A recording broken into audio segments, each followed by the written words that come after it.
Na kuamkia Maria, umejaa neema, Bwana ni nawe, umebarikiwa kuliko wanawake wote, na amebarikiwa mtoto wa tumbo lako Yesu.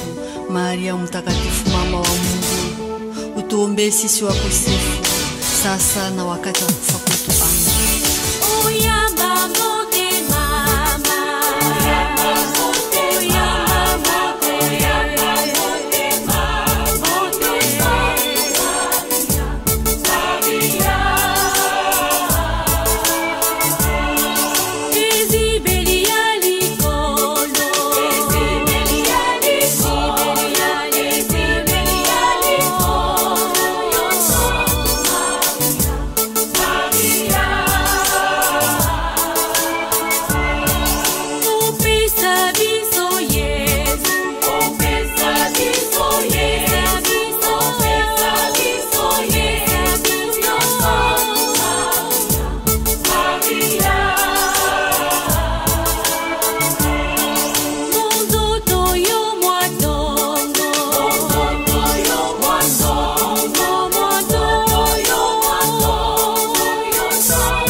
Wachovo mtoto wa mujinda mamu wa Yesu muimitaka pekatu mwana wacho wakimu mamwenda wa mfumu wa apostolo wa banjelo ni wabena wakane jinanga cha tatu jinanga cha pabwaji wa mabunga mwanda muteketa lumu lwa Yerusalema chisanka ya Yerusalema mamu wa Lusa mamu wa Bukola mamu wa jinanga mamu wa Meshi inabanza wa mujolo mulejibwa kayikale mabiro wa babiro.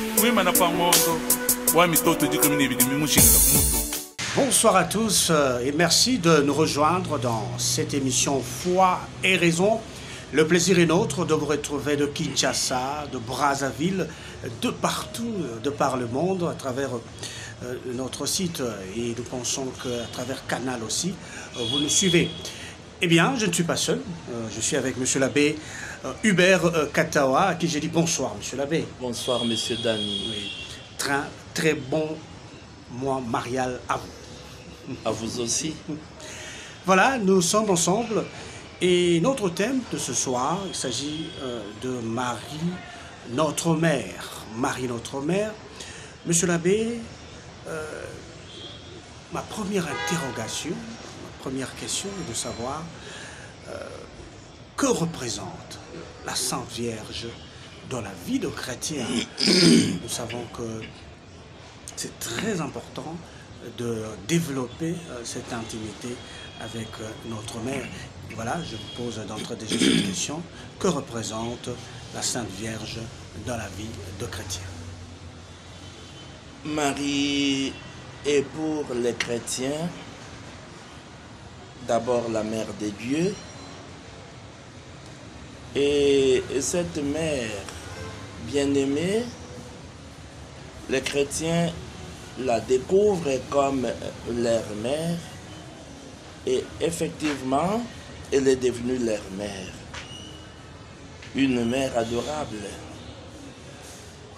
Et oui, une mère adorable. C'est la foi en Jésus-Christ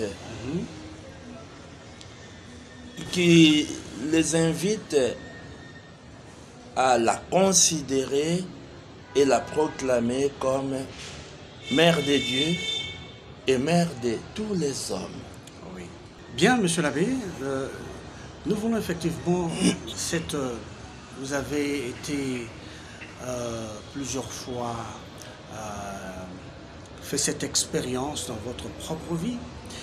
Aujourd'hui, les gens peut-être négligent, faute de temps, le développement de cette intimité avec Marie, que pourriez-vous dire, maman dans la vie de chrétien, maman dans la vie de nous tous en tant qu'enfants des dieux, que pourriez-vous dire par rapport à cette relation que nous devons tenir? Vous savez, il y en a qui connaissent Marie à travers la parole de Dieu. Oui. Les évangiles parlent d'elle. Dans l'Ancien Testament, il y a des passages aussi qui se réfèrent à elle, qui font allusion à elle. Oui. Mais c'est bien de parler de Marie, C'est bien de parler de Marie. de la Vierge Marie Oui. qu'on a rencontrée dans sa vie. Voilà. Et c'est une merveilleuse expérience. Ok. C'est découvrir enfant de Marie, découvrir l'amour de Marie pour nous, Oui. ce qu'elle fait en notre faveur et en même temps aussi ce qu'elle fait pour tous les autres hommes. C'est vraiment beau. Voilà pourquoi beaucoup aujourd'hui l'invoquent comme maman. Notre maman, notre mère, mère du ciel, reine du ciel et de la terre. Et voilà, nous nous servons de tous les titres d'honneur pour parler de cette maman, la mère de Dieu, qui est aussi notre mère. Mais moi, j'aimerais insister sur une chose. Oui, allez-y, Padre. C'est vrai que je l'ai découverte comme ma mère. Elle est ma mère, effectivement, elle est ma mère. Mais en même temps, ce qu'elle fait pour moi, j'aimerais qu'elle le fasse aussi pour tous, sans exception. J'aimerais que tous les autres puissent aussi la découvrir comme leur mère, parce qu'elle est leur Une découverte. mère. L'identité de Marie. Qui est Marie? Marie, notre mère, servante de Dieu, mais mère de tous les hommes, bienfaitrice de l'humanité. J'aimerais que tous les hommes puissent bénéficier de toutes les grâces que nous recevons par elle et grâce à elle. Si nous prenons par exemple le psaume 86, Ok. entre parenthèses 87, à partir du premier verset, on parle de Sion. Ok. On dit, elle est fondée sur les montagnes. Le Seigneur aime les portes de Sion, Voilà. plus que toutes les demeures de Jacob.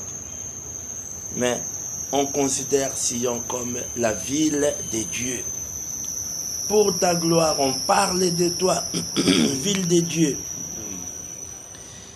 On appelle Sion ma mère, car en elle, tout homme est né. Oui. En elle, tout homme est né. Ok.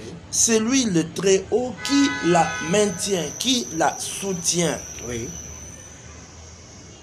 Et si vous allez un peu plus loin, on dira au registre des peuples, le Seigneur écrit, chacun est né là-bas. Tous ensemble, ils dansent et ils chantent en disant, en toi toutes nos sources. Oui. Alors, en Marie,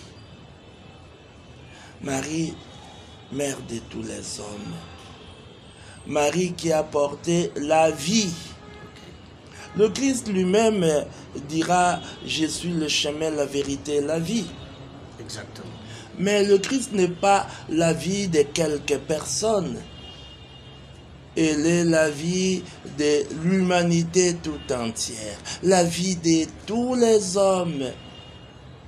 Mais si Marie a été rendue digne de porter en elle la vie de tous les hommes, c'est-à-dire Jésus, Oui. donc elle nous a tous portés Exactement. en elle. Elle est la mère de tous les hommes. Donc, le bonheur que moi, j'ai en ce moment, de savoir que j'ai une mère qui s'appelle Marie, Marie de Nazareth, j'aimerais que ce bonheur-là soit partagé pour ne pas être égoïste, que tous les hommes puissent en bénéficier, qu'ils n'en soient pas privés. Voilà pourquoi j'ai évoqué l'expérience personnelle. Oui. C'est à chacun, c'est bien, je parle de Marie, j'aime Marie et je cherche à faire aimer Marie. Mais faire aimer Marie, c'est aussi inviter les autres à aller à sa rencontre, à se laisser porter par Marie, Oui. à se laisser guider par Marie. Voilà, Marie, elle est la mère de Dieu, la mère de tous les hommes, ma mère, mais je voudrais aussi, parce que j'ai parlé de tous les hommes, donc Marie c'est aussi la mère des fils et filles de Dieu rassemblés par Jésus. C'est vrai, quand nous disons mère des fils et filles de Dieu rassemblés par Jésus, je voudrais ici partir d'abord de l'Ancien Testament. Ok. L'idée du rassemblement. Vous savez, une mère rassemble, hein? Oui. Une mère rapproche et unit ses enfants. Oui. Et dans l'Ancien Testament, qu'est-ce qui rassemblait le peuple de Dieu? Le temple a été détruit. Après, il a été reconstruit. Mais le temple reconstruit était devenu le lieu emblématique du rassemblement des fils et filles de Dieu. C'est dans le temple, la maison de Dieu, hein, que ces enfants s'est rassemblés. Et moi je dirais, c'est le symbole aussi de l'unité retrouvée, le temple. Mais ça c'est le temple dans l'Ancien Testament. Mais n'oublions pas que Jésus-Christ est le temple qui n'est pas fait des mains d'hommes. Non. Jésus-Christ, nous le savons, il est celui, au fond, en qui habite la plénitude de Dieu, de la divinité. Lui-même se présente comme ce temple, non? Détruisez ce temple, en 3 jours je le rebâtirai. Détruisez ce temple. D'ailleurs, nous le savons, dans Jean chapitre 11, à partir du verset 51, nous savons comment le grand prêtre Caïphe avait prophétisé, non? Pour lui, il fallait que Jésus meure pour la nation.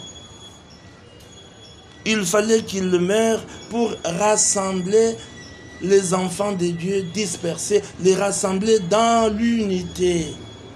Voyez? Si dans l'Ancien Testament, c'est dans le temple reconstruit que le fils et filles de Dieu s'est retrouvé ensemble, dans l'unité.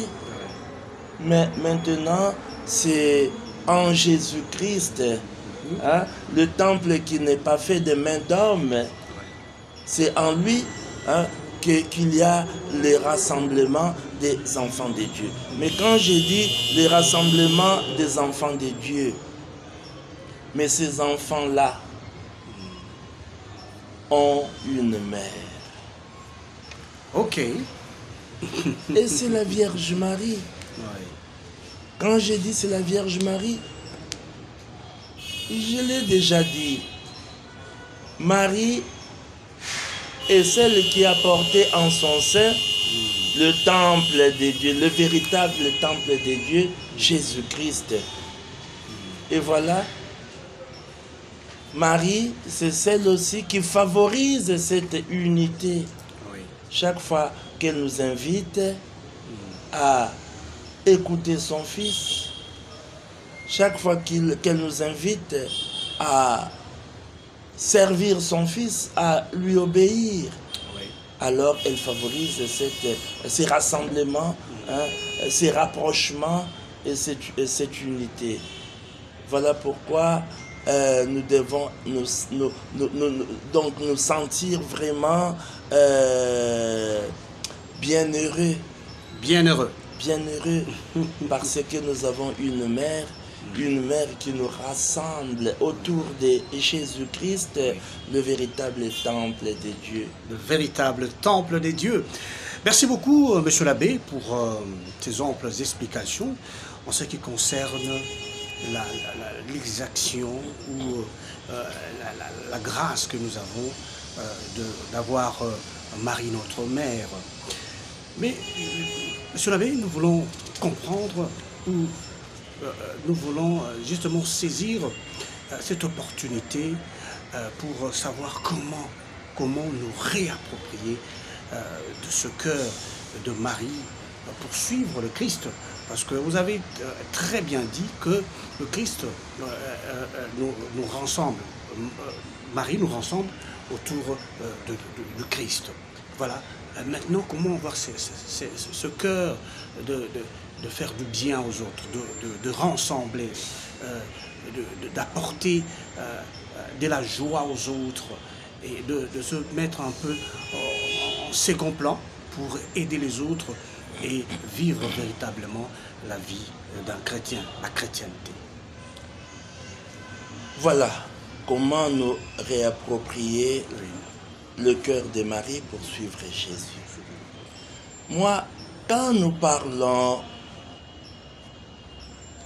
quand nous nous servons de cette image, suivre Jésus, hein, c'est comme si Jésus était en marche et que il était en marche. On doit les suivre, non? Oui, effectivement. Lui emboîter les pas. Exact. Non. Moi, je voudrais plutôt parler de Jésus-Christ lui-même,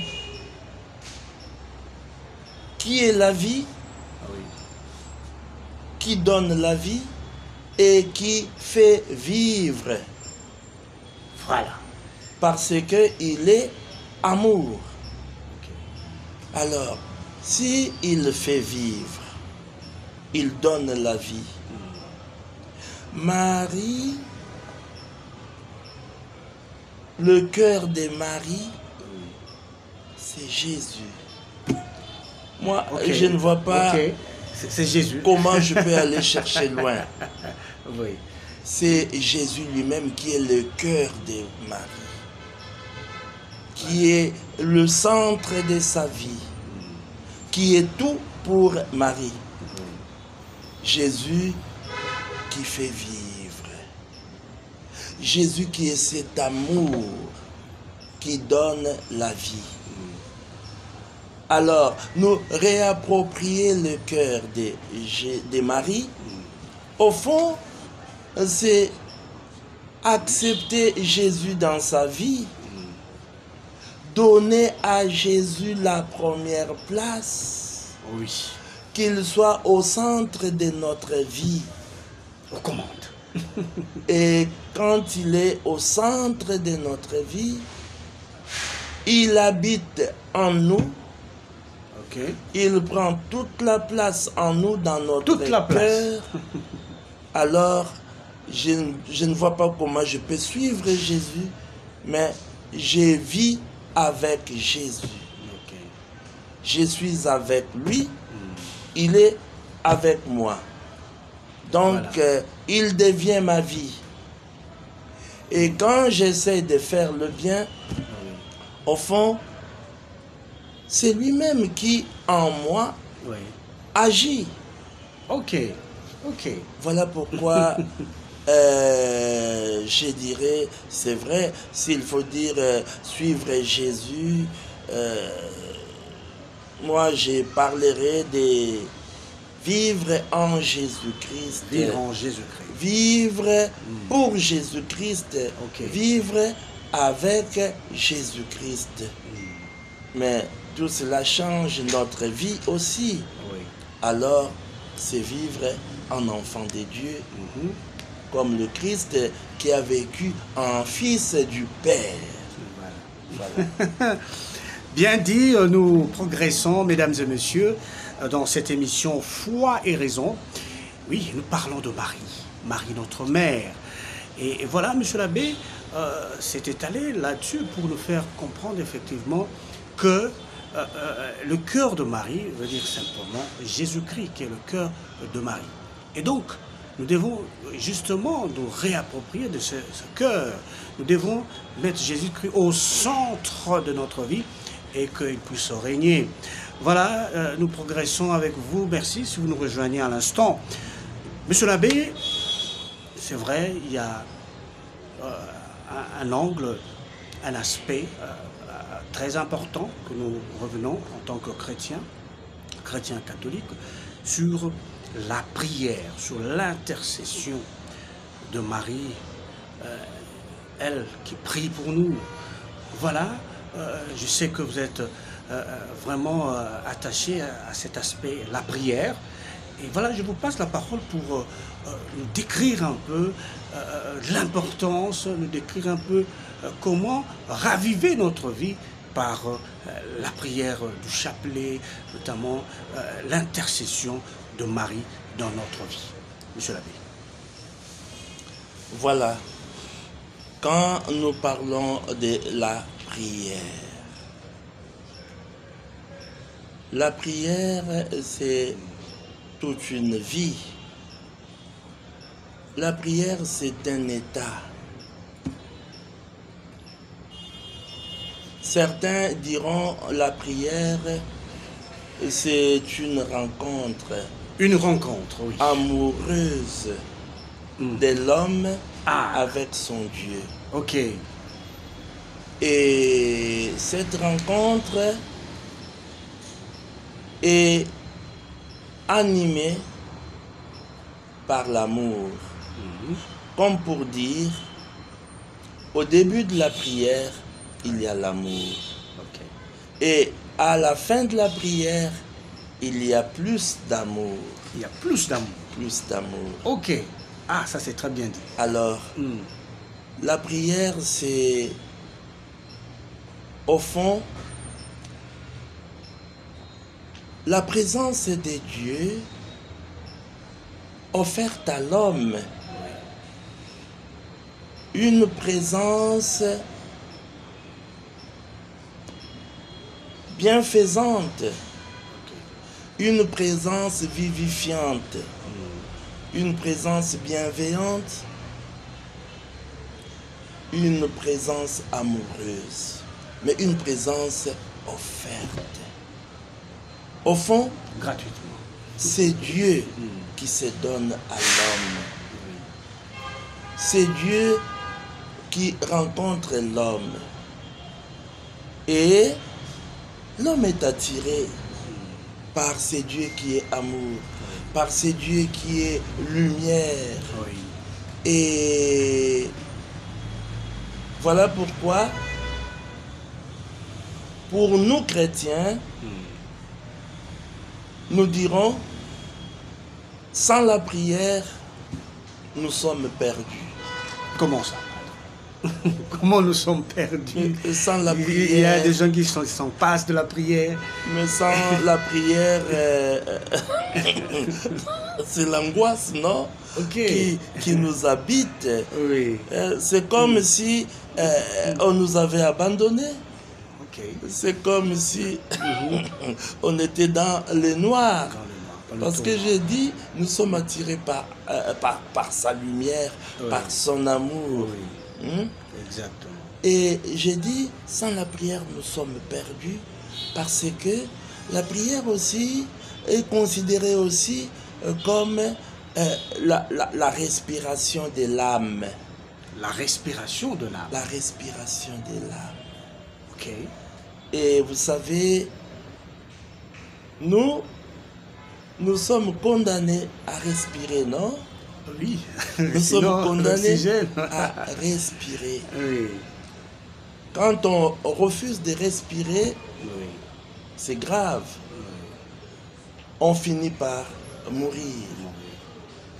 Et quand on ne respire plus, on est pris pour un cadavre. Oui. Alors, voilà pourquoi la vie de prière pour nous chrétiens est une vie normale pour les Normal. enfants de Dieu. Normal. C'est-à-dire, ils vivent en présence de Dieu. Oui. Ils vivent dans la lumière de Dieu. Et voilà pourquoi la prière, pour nous chrétiens, devrait être considérée comme un moment, je dirais, des grandes joies. Une grande joie. Des grandes joies. Quelle joie quand on m'a dit, nous irons à la maison du Seigneur. À la maison du Hein, Seigneur. je vais à la rencontre de mon Dieu. Ah oui. Hein. Nous devons désirer ces moments-là de rencontres avec Dieu. Bon, c'est cela, au fond, la prière. Oui.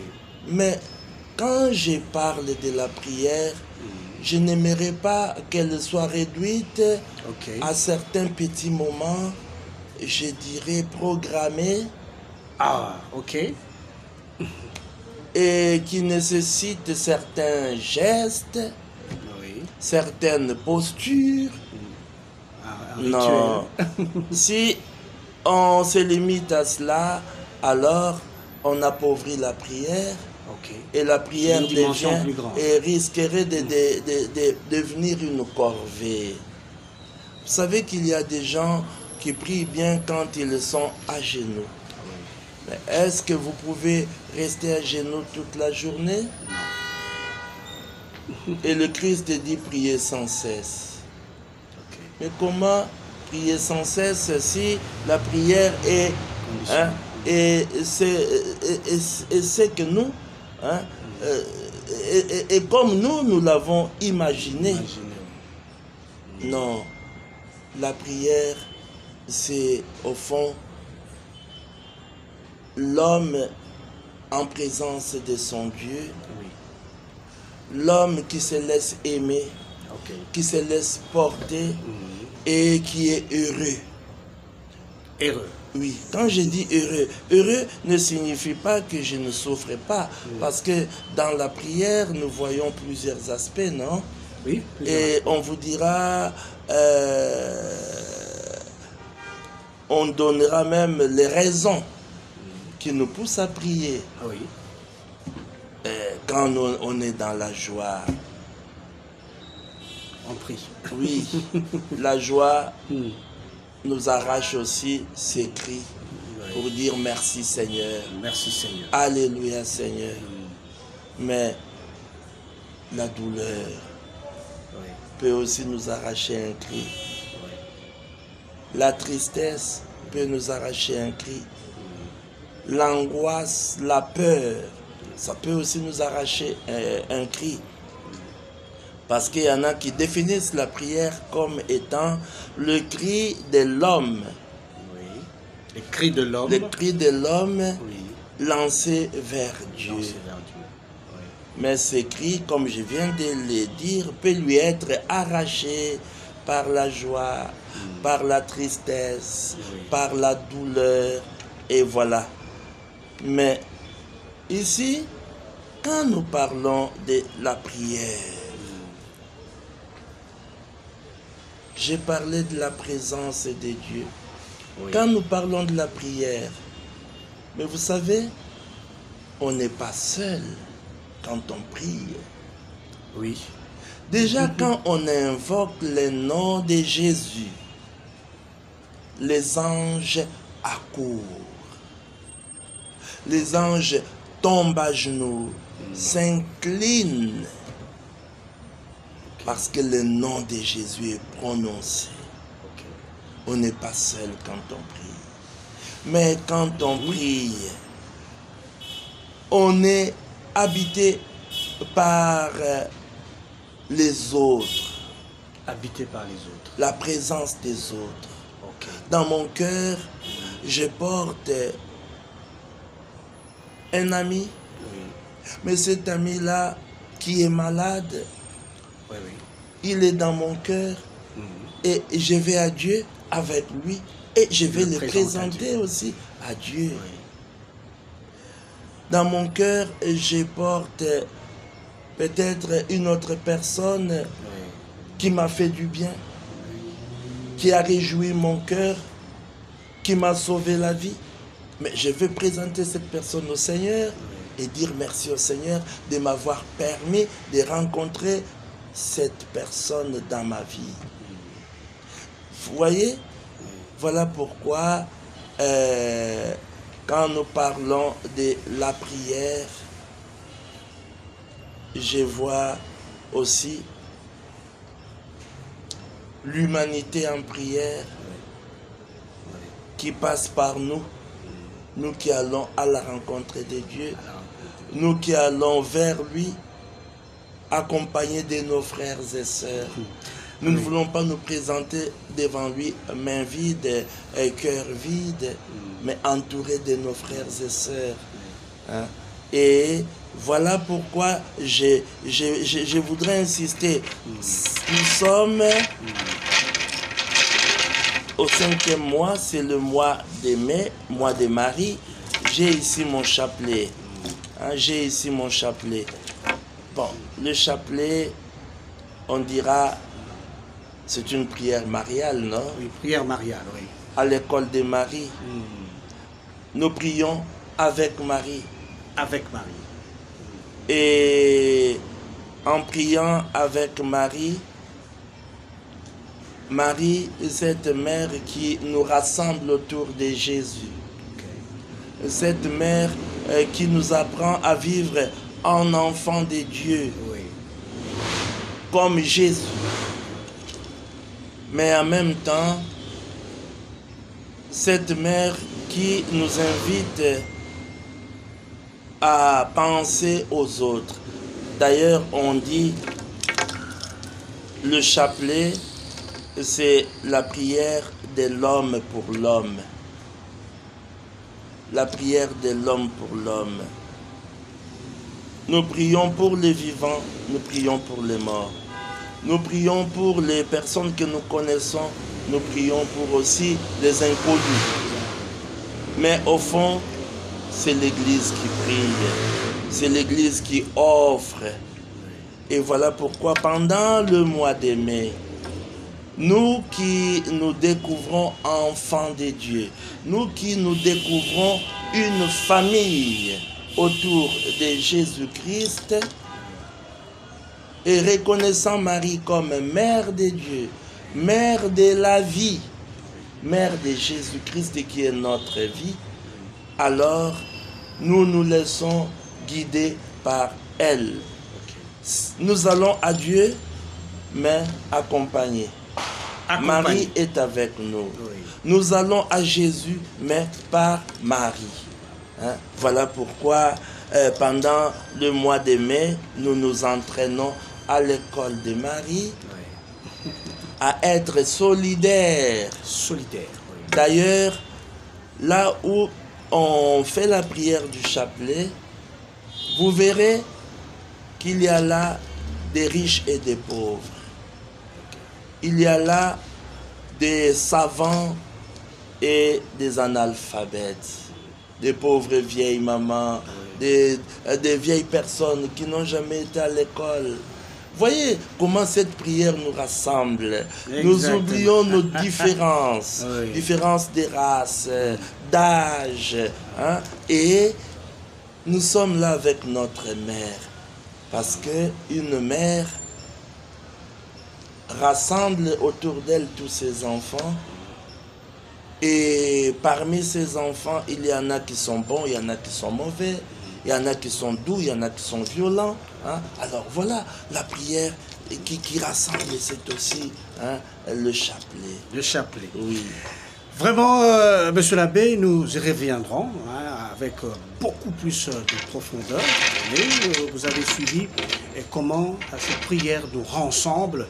Et voilà, et c'est à nous de nous appliquer, c'est à nous de véritablement nous adonner à la prière. Monsieur l'abbé, nous sommes très heureux, mais il y a un fait aujourd'hui avec le train-train de la vie, où justement les parents sont du matin au soir à la recherche de la vie. Et le papa sort le matin déjà, la maman aussi, et les enfants sont restés presque à l'abandon, et sont restés juste avec les autres. Mais, padre, ça crée beaucoup de dégâts en termes relationnels.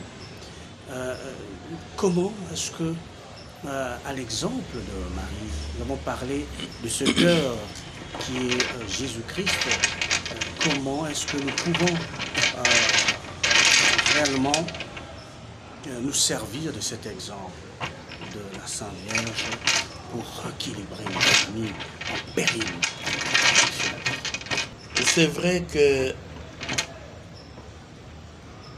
nous sommes dans un monde où tout le monde a une occupation Oui. à laquelle il faut consacrer du temps. Oui. Et parfois, ça nous éloigne de l'essentiel. Nous sacrifions l'essentiel. L'essentiel. L'essentiel, c'est la vie des familles. La vie de L'essentiel, famille. c'est l'amour. L'essentiel, c'est l'unité. Oui. L'essentiel, c'est la solidarité. Oui. L'essentiel, c'est le partage. Le partage. Alors, Marie est cette maman qui n'abandonne pas, et cette maman qui ne s'éloigne pas. Elle reste vigilante et attentive, mais en même temps, une maman qui nous responsabilise. Une maman qui nous responsabilise. Mhm. Une maman qui nous montre le bon chemin. Le bon chemin. Le chemin de libération. Afin que nous soyons libérés de toute tristesse, de toute angoisse. Ok. Alors, on a parlé des parents. Nous constatons qu'il y a aussi des familles déséquilibrées. Oui. Parce que, au fond, les parents ne donnent plus le meilleur d'eux-mêmes. Donner le meilleur de soi. Donner la plus belle chose qu'on a. Ce qui rend heureux. Mais c'est le Christ d'abord. Le Christ d'abord. C'est le Christ. Ok, c'est ce qu'il faut Parce donner que d'abord. quand nous parlons des parents, mais il y a des enfants qui sont défavorisés, non? Des enfants qui perdent leurs parents en bas âge. Oui. Mais si déjà on avait appris aux enfants Oui. à aimer Jésus, à les rencontrer, à lui obéir, Oui. à compter sur lui, mais on peut s'éloigner. On peut disparaître, non? La mort Vraiment. peut nous faire disparaître. Oui. Mais nos enfants auront une référence sûre. Et cette référence sûre, c'est le Christ. C'est le Christ. Voilà pourquoi j'ai un exemple que nous pouvons trouver dans la Bible, non? Oui. Jean chapitre 2, Ok. le mariage à Cana. Mais le mariage à Cana, Marie, qui invite à l'obéissance totale au Christ. Et après, elle se retire, non? Oui. Elle laisse faire Ok. les choses. Et c'est le Christ qui intervient. Une façon de dire, la présence des parents, si ponctuelle soit-elle, si courte soit-elle, elle doit d'abord orienter vers Jésus, qui est l'essentiel. Ok. Que les enfants apprennent à s'attacher au Christ. Que les enfants apprennent à invoquer le Christ. Que les enfants apprennent à recourir au Christ dans tous leurs besoins. Tous leurs besoins. Et ils ne se perdront jamais. Parce que Jésus est le chemin qui conduit au Père. Voilà. Très bien dit, Padre. Nous sommes arrivés justement à la conclusion de notre émission. Mais nous voulons quelques conseils pour terminer. Vous avez justement épinglé l'importance du Christ dans notre vie. Et qu'il peut arriver que le parent puisse ne plus être là, mais c'est l'essentiel pour nous tous. Alors, face à ce qui nous suivent, ici, justement, dans la ville de Kinshasa, mais aussi ailleurs, à travers Canal, ceux qui nous suivent, quel est votre conseil par rapport à ce mois? Vous avez parlé de la prière, vous avez parlé de ce cœur que nous devons imiter.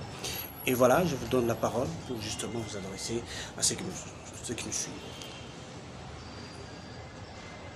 Nous sommes en marche. Nous n'avons pas encore achevé notre pèlerinage terrestre. Et c'est le Christ qui est devant nous, qui nous montre le chemin, qui guide nos pas. Mais pour suivre le Christ, il y a des attitudes à adopter. Et ces attitudes-là, nous les recevons et les découvrons à l'école de la Vierge Marie. Et pendant le mois de mai, nous nous remettons à son école. Mais cette école ne se fermera pas à la fin du mois de mai. C'est toute la vie. Mais le mois de mai nous rappelle, parce qu'il nous arrive parfois d'oublier. C'est un rappel pour que nous puissions nous replonger.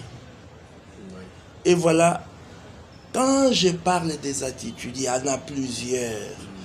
Pour suivre Jésus et bien suivre Jésus. Mais c'est auprès de la Vierge Marie, parce qu'elle est notre mère, notre éducatrice, et elle nous apprend. Et nous la voyons vivre cela, et nous l'imitons. D'abord, la première attitude, c'est l'acceptation de l'enseignement de Jésus, ou des enseignements de Jésus. Jésus qui nous parle. Jésus qui nous parle. Accepter sa parole.